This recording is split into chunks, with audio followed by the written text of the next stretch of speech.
Salam pemirsa, berjumpa lagi bersama saya dalam pembahasan buku Bersama Tuhan di Waktu Fajar. Buku ini dituliskan oleh Nyonya Ellen G. White. Buku ini menceritakan dengan doa dan bimbingan darinya, kita dapat diyakinkan bahwa pada hari yang mulia itu, ketika Kristus datang untuk mengklaim miliknya, maka kita akan menunggunya di sana dengan tangan terbuka dan disambut kehadiratnya yang kekal. Inilah janji indah Kristus bagi masing-masing kita. Janji yang pastinya Dia akan tepati. Pada saat kesempatan demi kesempatan yang Dia masih berikan untuk kita, biarlah kita dapat pergunakan itu dengan sebaik-baiknya. Melakukan apa yang dikehendaki di dalam kehidupan kita. Yaitu kehendak Tuhanlah yang jadi. Ya, pada saat kita mau datang kepada Kristus, biarlah kita dapat menyerahkan setiap beban kehidupan kita, sehingga Dia dapat menuntun kita di jalan-jalan kebenaran itu. Dan biarlah kita boleh menjadi pembawa damai, boleh menjadi berkat dimanapun kita berada. Pada saat ini saya mengundang akan seluruh anggota keluarga dan saudara-saudara semua. Kita dapat berkumpul bersama-sama. Kita akan mempelajari nasihat firman Tuhan pada saat ini, dan biarlah rencana-rencana indah Tuhan itu akan menjadi bagian masing-masing kita. Kita akan masuk ke dalam judulnya, para malaikat peduli kepada orang berdosa. Ayatnya terdapat di dalam Lukas 15 ayat 10. Aku berkata kepadamu, demikian juga akan ada sukacita pada malaikat-malaikat Tuhan, karena satu orang berdosa yang bertobat. Malaikat-malaikat bersujud di kaki pemimpin mereka dan menawarkan diri untuk dijadikan satu korban bagi manusia. Tetapi hidup seorang malaikat tidak dapat membayar utang itu. Hanya Dia, yaitu Yesus, yang telah menjadikan manusia mempunyai kuasa untuk menebusnya. Namun demikian, malaikat-malaikat harus mengambil bagian di dalam rencana penebusan ini. Kristus harus dijadikan sedikit lebih rendah daripada malaikat-malaikat oleh karena penderitaan maut. Ya, jadi bagaimana malaikat-malaikat ini? Ya, mereka bersujud di kaki pemimpin mereka dan menawarkan diri untuk menjadikan satu korban bagi manusia. Tetapi itu tidak akan pernah terjadi. Hanya Yesuslah ya yang akan menjadi korban itu, yang akan menjadi sang juru selamat itu bagi umat manusia. Ya, di sini juga dikatakan ya, malaikat harus mengambil bagian di dalam rencana penebusan ini. Ya, Kristus harus dijadikan sedikit lebih rendah daripada malaikat-malaikat. Ya, karena malaikat melihat ya betapa suatu hal yang sangat mengerikan yang akan terjadi di dalam kehidupan Yesus. Ya, sehingga mereka mau menggantikan Yesus. Ya, tetapi mereka tidak bisa. Ya, kalau saja bisa mereka ingin. Tapi inilah bagaimana malaikat-malaikat ini pun ya akan melihat itu. Ya, mereka juga akan merasakan ya bahwa Yesus adalah juru selamat ini. Ya, mereka akan melihat ya bahwa Bapa itu adalah Bapa yang penuh dengan keadilan, yang penuh dengan kemuliaan. Di sini juga dikatakan malaikat-malaikat itu akan melihat sang juru selamat itu akan menderita penderitaan maut itu. Apabila Ia mengambil keadaan manusia bagi dirinya, kekuatannya tidak lagi sama dengan malaikat-malaikat. Dan mereka harus melayani Dia untuk menguatkan dan menghiburnya di dalam penderitaan. Ya, jadi malaikat-malaikat ini harus terus melayani Yesus, harus terus memantau Yesus. Ya, sehingga pada saat Yesus merasa dirinya tidak sanggup, ya malaikat-malaikat ini harus melayani Dia untuk menguatkan dan menghibur. Jadi selalu menguatkan akan sang juru selamat ini, menghibur akan juru selamat ini. Mereka yang harus menjalani roh-roh yang melayani, yang diutus untuk melayani mereka yang harus memperoleh keselamatan. Mereka harus menjaga orang-orang yang berada di bawah anugerah itu dari kuasa malaikat-malaikat jahat dan dari kegelapan yang senantiasa ditimbulkan di sekeliling mereka oleh setan. Ini ditulis di dalam Alfa dan Omega jilid 1 halaman 64 dan 65. Nah, jadi mereka harus menjaga ya orang-orang yang berada di bawah anugerah itu dari kuasa-kuasa si jahat ini. Ya karena kita tahu bersama, kita hidup di akhir zaman, kita hidup di detik-detik kedatangan Tuhan ini. Ya bagaimana si jahat ini akan bekerja keras. Dia akan terus menggoda setiap umat manusia untuk mengikuti akan jalan-jalannya yang jahat. Ya sehingga kita diberikan satu kenyamanan, kita dinabobokan oleh dia sehingga kita tidak dapat melihat lagi mana hal yang benar, mana hal yang salah di dalam kehidupan kita. Ya kita harus berhati-hati, kita harus terus berjaga-jaga, kita harus terus waspada. Ya karena si jahat ini dia mengaum-ngaum. Ya seperti singa, dia akan menerkam setiap orang-orang yang lalai. Dia akan menerkam setiap orang-orang yang tidak waspada. Oleh sebab itu, betapa pentingnya untuk kita terus mempelajari firman Tuhan, sehingga ini akan menjadi kekuatan bagi kita. Sehingga kita akan diberikan kesanggupan untuk terus melakukan yang terbaik, melakukan hal-hal yang sesuai dengan kebenaran firman Tuhan.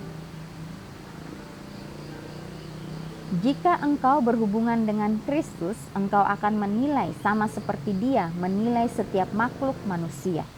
Engkau akan merasakan kasih yang sama dalamnya terhadap orang lain, sama seperti yang dirasakan Kristus terhadapmu. Barulah engkau dapat menang, bukannya mengusir melainkan menarik. Bukan menolak orang-orang yang untuknya Kristus telah mati. Ya, jadi jika kita mempunyai hubungan yang baik dengan Kristus, kita akan menilai sama seperti Kristus menilai akan manusia.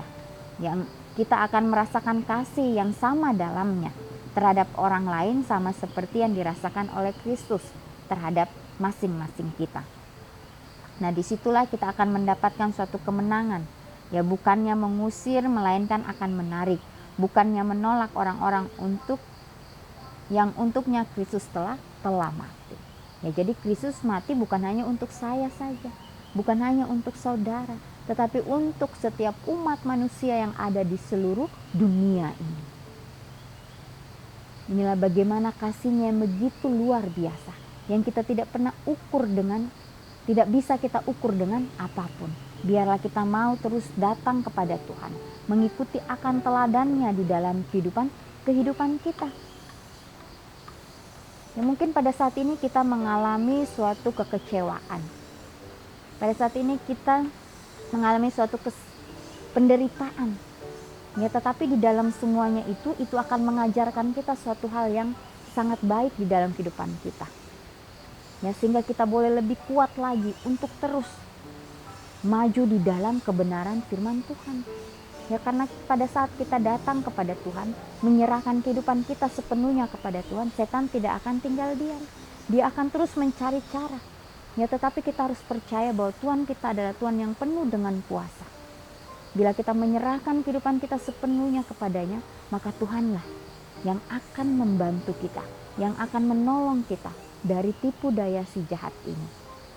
Jadi betapa pentingnya penyerahan sepenuhnya kepada Kristus, sehingga kita pun akan melihat bahwa Tuhan kita bekerja dengan cara yang begitu ajaib bagi kehidupan masing-masing kita. Ya, dalam tugas ini semua malaikat surga siap untuk bekerja sama. Segala sumber daya surga siap sedia bagi orang yang berusaha menyelamatkan orang yang tersesat. Malaikat-malaikat akan menolong engkau untuk menjangkau orang yang paling lengah atau yang paling keras hati. Dan bila satu jiwa dibawa kembali kepada Tuhan, segenap surga menjadi bersuka cita. Serafim dan kerubim memainkan kecapi emasnya dan menyanyikan pujian kepada Tuhan, serta anak domba, atas pengasihan serta kasihnya kepada anak-anak manusia. Ini ditulis di dalam Seri Membina Keluarga jilid 5 halaman 145 dan 146. Jadi kembali lagi, pengharapan diberikan kepada masing-masing kita, bahwa malaikat-malaikat akan menolong engkau untuk menjangkau orang yang paling lengah atau yang paling keras hatinya. Ya, pada saat ya panggilan itu datang kepada kita, jangan sampai kita mengeraskan hati kita. Biarlah kita membuka pintu hati kita sehingga Roh Kudus itu dapat masuk di dalam kehidupan kita, sehingga kita boleh dituntun ke jalan-jalan kebenaran itu. Ya, karena dikatakan di sini, dan bila satu jiwa dibawa kembali kepada Tuhan, segenap surga menjadi bersukacita. Malaikat-malaikat itu akan menyanyikan suatu pujian yang begitu luar biasa. Ya, mereka sangat bersukacita. Ya, jadi inilah ya, bagaimana kita juga akan merasakan sukacita itu. Ya, sebagaimana malaikat-malaikat surga ini di dalam kehidupan kita masing-masing. Biarlah kita mau mengoreksi kehidupan kita. Jangan sampai kita hanya mau mengoreksi orang lain, tetapi kehidupan kita tidak sesuai dengan kehendak Tuhan. Biarlah pada saat kita mengoreksi akan diri kita, kita meminta akan tuntunan Tuhan, sehingga pada saat kita mau melangkah mengikuti jalan-jalannya, disitulah kita akan merasakan bahwa Tuhan kita adalah Tuhan yang penuh dengan keajaiban.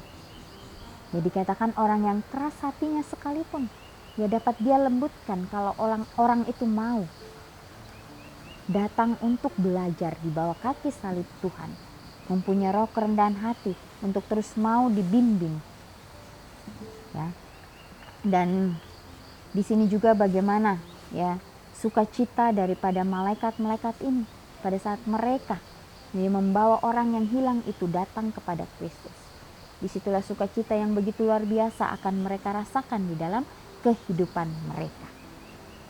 Ya, biarlah setiap teladan-teladan Kristus yang Dia sudah berikan untuk masing-masing kita, biarlah kita mau untuk dituntun supaya kita dapat mengenal akan jalan-jalannya. Ya, karena pada saat Yesus berada di dunia, ya Dia juga sebagai manusia, Dia juga merasakan kesakitan, Dia juga merasakan kesedihan, Dia juga merasakan kekecewaan itu di dalam kehidupannya. Tetapi apapun yang Dia rasakan, kesakitan yang Dia rasakan, kekecewaan yang Dia rasakan, ya Dia tidak berlarut-larut di dalamnya, tetapi Dia kembali lagi ya menyerahkan dirinya hanya kepada Bapaknya yang di surga. Dia pergi di alam terbuka. Disitulah Dia menceritakan akan keluh kesahnya kepada Bapaknya, sehingga Bapaknya kembali memberikan Dia kekuatan untuk terus dapat melanjutkan kehidupannya. Ya, karena Yesus berada di rumah tangganya selama 30 tahun, Dia harus belajar sebelum Dia dapat keluar dan Dia dapat memberikan bimbingan kepada orang banyak. Ya, jadi pelajaran dalam pada saat Tuhan mendidik akan umat-umatnya sama seperti Tuhan mendidik akan Yesus pada saat Dia berada di dunia. Ya, pelajaran-pelajaran firman Tuhan ini sangat penting, sehingga ini akan menuntun kita di dalam terang-terang kebenarannya. Sehingga pada saat kita berjalan, kita tidak tersandung, tapi kita bisa melihat dan kita dapat melangkah sesuai dengan kehendaknya. Biarlah pengorbanan Kristus di atas kayu salib jangan pernah kita sia-siakan, tapi biarlah kita renungkan itu di dalam kehidupan kita. Kita mengambil suatu komitmen, sehingga komitmen yang kita sudah ambil, kita doakan, kita dapat menjalankan sesuai dengan kehendak Tuhan sendiri. Ya, dikatakan di sini malaikat-malaikat itu akan selalu menguatkan dan menghibur setiap umat-umat Tuhan pada saat mereka mengalami kekecewaan itu. Ya, dalam tugas ini semua malaikat surga siap untuk bekerja sama. Ya, jadi biarlah kita mau bekerja sama dengan Tuhan kita, sehingga pekerjaan-pekerjaan yang kita lakukan itu dapat terselesaikan dengan baik. Ya, dan juga biarlah pada saat kita ya berada di tempat kerja kita, berada di rumah tangga kita, mungkin berada di lingkungan masyarakat, disitulah bagaimana kita boleh menjadi teladan itu. Ya, mungkin bukan dengan perkataan kita, tetapi dengan setiap tingkah laku kita, maka orang-orang itu akan melihat sinar kebenaran itu akan muncul di dalam kehidupan kita, sehingga mereka juga boleh mengenal siapa Tuhan yang kita sembah. Adalah Tuhan yang penuh dengan kemurahan itu, Tuhan yang penuh dengan kasih, yang akan selalu membimbing kita, akan selalu menuntun kehidupan masing-masing kita. Ya, karena dikatakan malaikat itu sangat peduli kepada orang berdosa, ya kita ini. Ya, karena mereka mau menuntun orang-orang ini untuk dapat mengenal siapa itu Kristus, siapa itu Yesus yang telah mati di atas kayu salib. Biarlah bimbingan daripada malaikat-malaikat ini akan menjadi bagian kita di dalam setiap kehidupan kita, di dalam setiap apapun yang kita lakukan. Ya, biarlah kita juga mempunyai roh kerendahan hati untuk melayani satu dengan yang lain. Ya, Kristus datang ke dunia ini bukan untuk dilayani, tetapi dia melayani. Ya, dia memberikan kesembuhan kepada orang-orang yang sakit jasmaninya. Dan juga Yesus memberikan penyegaran kepada orang-orang yang sakit rohani, sehingga mereka mendapatkan sukacita itu. Ya, Yesus menyembuhkan orang sakit bukan hanya sekedar menyembuhkan jasmaninya, tapi dia mau orang itu juga dapat mengenal akan kasih Kristus, dapat mengenal akan juru selamat itu, sehingga mereka juga akan tahu bagaimana Tuhan sangat mengasihi mereka. Ya, sehingga mereka juga dapat menjadi berkat bagi orang lain. Ya, inilah yang harus kita pahami di dalam kehidupan kita setiap harinya. Biarlah nasihat firman Tuhan pada saat ini boleh menjadi penuntun kita. Biarlah kita boleh mengambil komitmen kita masing-masing, sehingga apapun yang kita lakukan, biarlah semuanya itu sesuai dengan kehendak Tuhan. Setiap firman Tuhan yang kita sudah pelajari hari demi hari, itu akan menjadi kekuatan untuk kita, supaya kita dapat menjalani kehidupan kita dimanapun kita berada. Kita boleh menjadi pembawa-pembawa damai itu. Ya pemirsa, inilah nasihat firman Tuhan pada saat ini. Kita akan berjumpa lagi di kesempatan yang berikutnya, dan Tuhan memberkati.